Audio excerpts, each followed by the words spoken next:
I suppose you've heard our new projected 2024 deficit is $1.9 trillion. There is no health or financial crisis. The U.S. is not at war. This is the new non-crisis normal difference between spending and revenue in the United States, and the annual deficits, even assuming no new crisis, will continue to grow. I posted a chart on my Facebook page that tracks spending and revenue for the past 50 years as a share of GDP, and I've marked the chart so you can see which presidents were in charge from Reagan forward to Biden at the various times, just to give you a visual of this. The question is our new normal deficit and our debt a spending or a revenue problem, or is it no problem at all?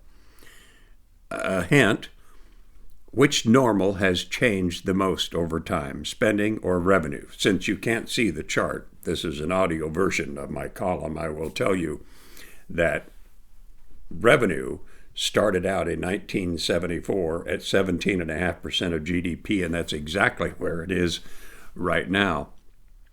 Spending over time has gone up and down in very volatile swings, as has revenue, but revenue has come back to 17.5%. But spending, which started out at about the same 17.5%, is now almost 25%. I think it's at 24% of GDP.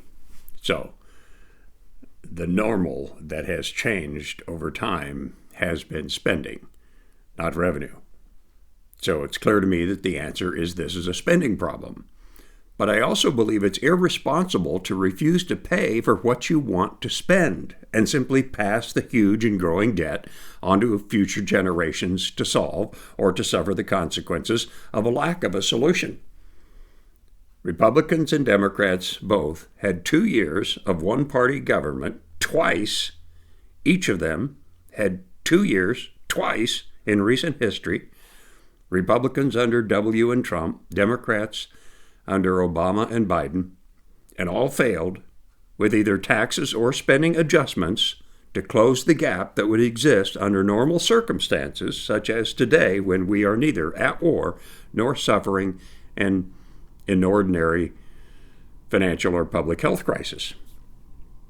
Americans had better hope that the modern monetary theory, aka magic money tree, is correct.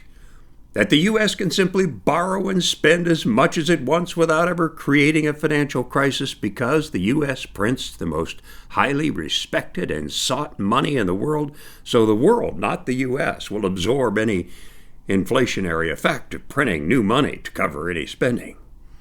Because if the magic money tree people are wrong, and the world loses confidence in America's ability to service its debt, all kinds of financial hell are going to break loose, and there will be no refuge for any person of any financial status.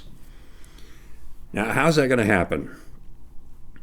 I can't say for sure, but I believe the first indication of the world's lack of confidence in America's willingness to service its debt will come when not enough buyers show up for the daily Treasury auction.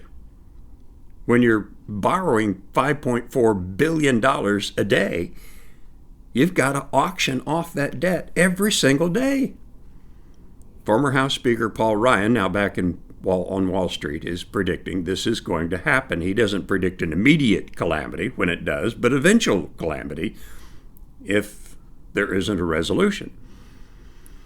And there have been recent auctions that have had to be canceled for lack of buyers. When that becomes common, the first noticeable effect will be heightened interest rates, even higher than today, maybe even higher than they were in the 1970s, followed by less spending and a recession/depression that will go just as deep as is necessary to right the ship. And it'll be worldwide, and it will be historic. And that will force a more reasonable balance between spending and revenue by the U.S. government, agreed to by a more responsible government. Whether that government will be a democracy is anyone's guess.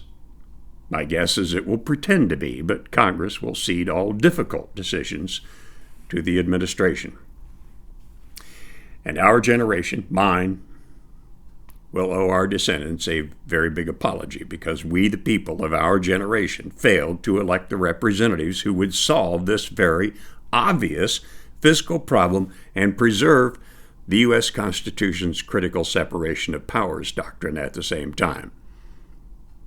Even if the magic money tree people are right, balancing our spending and revenue would have been the right thing to do, and we, the people, elected people, unwilling to do it. It is a heavy shame we, the people, carry, and it's one of our few bipartisan legacies.